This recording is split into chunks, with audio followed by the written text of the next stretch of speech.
پیارے بچوں، السلام علیکم ورحمۃ اللہ وبرکاتہ۔ بریج کورس کا 13واں دن، آؤ اہلیت پیدا کریں۔ سرگرمی 1، اقتباس پر مبنی سرگرمی۔ درج ذیل اقتباس کا مطالعہ کریں اور سرگرمیاں مکمل کریں۔ اقتباس درسی کتاب کا صفحہ نمبر 2، یہ جماعت نہوم کی درسی کتاب کا صفحہ نمبر 2 ہے۔ یہ حضرت عبد الرحمن بن عوف رضی اللہ تعالی عنہ کی وسیع پیمانے پر تجارت ہونے کے باوجود دولت کمانے میں ان کا انہماک کبھی دیکھا نہیں گیا۔ عرب کے بڑے تاجروں میں ان کا شمار ہونے کے بعد بھی انہوں نے کبھی اپنے آپ کو بڑا ثابت کرنے کی کوشش نہ کی۔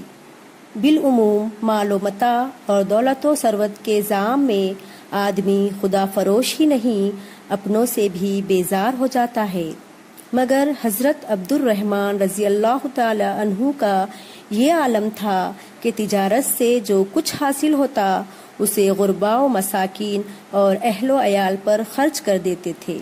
اسی وجہ سے ان کے متعلق کہا جاتا تھا کہ سارے کے سارے اہل مدینہ ابن عوف کے مال میں شریک ہیں۔ دولت کمانے اور رکھنے کے لیے انہوں نے کبھی تجارت نہیں کی، دین کے کاموں میں بے انتہا خرچ کرتے۔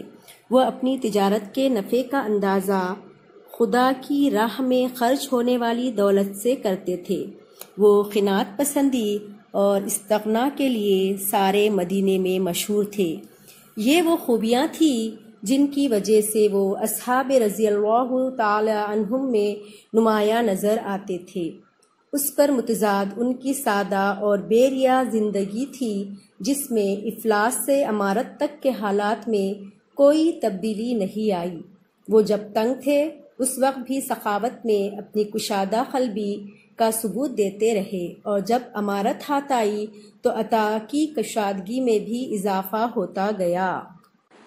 درج بالا اقتباس کی روشنی میں ذیل کا ویب خاکہ مکمل کیجیے۔ ابھی جو اقتباس پڑھا گیا اس کو پڑھ کر، یا جو اقتباس دیا ہوا ہے اس کو پڑھ کر دیا گیا خاکہ آپ کو مکمل کرنا ہے۔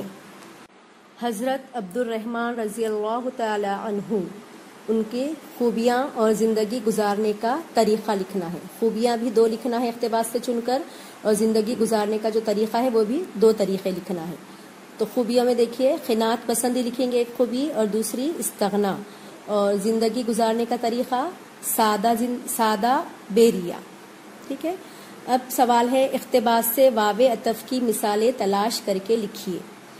تو واو عطف یعنی جو ایسی واو جو 2 لفظوں کو بیچ میں جوڑتی ہے اسے واو عطف کہتے ہیں، اور واو عطف میں کیا ہوتا ہے کہ جو پہلا لفظ ہے اس میں اس واو کو ملا کر پڑھتے ہیں۔ جیسے مال و متاع، مال و متاع نہیں پڑھیں گے، مال و متاع، دولت و ثروت، غرباء و مساکین، اہل و عیال۔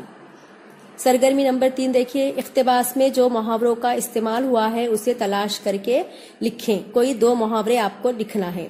تو یہاں پر ایک پہلا لکھے ہے محاورہ نمایاں نظر آنا، اس کا مطلب ہے منفرد نظر آنا، واضح ہونا۔ اس نے صرف محاوروں کو لکھنے کے لیے کہا گیا ہم کو، لیکن ہم نے اس کو جملوں میں بھی استعمال کر لیے، تو آپ بھی اس طرح سے کیجئے۔ ٹھیک ہے، اب دیکھیے نمایاں نظر آنا کے لیے کیا ہے، جملہ 2 بنائے، یہاں پر آپ کوئی اور دوسرا بھی بنا سکتے۔ لوگ کاغذ کی تصویر میں نمایاں نظر آنا چاہتے ہیں، مگر اپنے کردار کی فکر نہیں کرتے اور بھول جاتے ہیں کہ انسان کا اچھا عمل اس کی سب سے بہترین تصویر ہے۔ دوسرا دیکھیے، اچھے اخلاق کی وجہ سے رشید اپنے دوستوں میں نمایاں نظر آتا ہے۔ اس کے بعد دوسرا جو محاورہ یہاں پر لکھے ہے وہ ہے ہاتھ آنا۔ ہاتھ آنا یعنی ہاتھ لگنا، حاصل ہونا، بغیر محنت کے کچھ ہاتھ نہیں آتا۔ دوسرا بھی ایک جملہ دیکھیے، پولیس کو بہت عرصے سے ایک عادی مجرم کی تلاش تھی، آج وہ ان کے ہاتھ آیا۔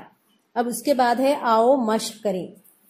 یہاں پر واحد جو لفظ ہے اس کی جمع لکھنا ہے، اور جمع جو ہے اس کا واحد۔ اب یہاں جو دیا ہوا ہے غربا، یہ جمع کا لفظ ہے، اس کی واحد رہے گی غریب۔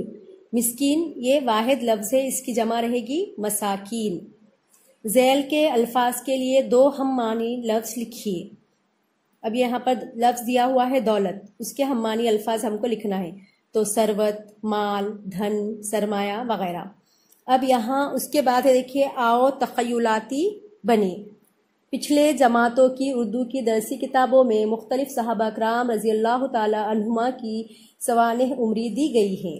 اس کا مطالعہ کریں اور کسی ایک صحابی رضی اللہ تعالی عنہ کے حالات زندگی پر روشنی ڈالیے. تو اب ہم کو یہاں پر ہے تو پنجم سے ہے تو صحابہ کی حالات سوانح عمری دی ہوئی ہے. جیسے پنجم میں ہے حضرت ابوبکر صدیق، ششم میں ہے حضرت عمر فاروق رضی اللہ تعالی عنہ، جماعت ہفتم میں حضرت عثمان غنی رضی اللہ تعالی عنہ، اور جماعت ہشتم میں حضرت علی رضی اللہ تعالی عنہ. تو آپ یہ چاروں کتابوں میں سے کوئی بھی کتاب کو پڑھیے، جو کتاب آپ کے پاس اویلیبل ہے اس کو پڑھ کر اس میں سے ہے تو کسی ایک صحابی کے حالات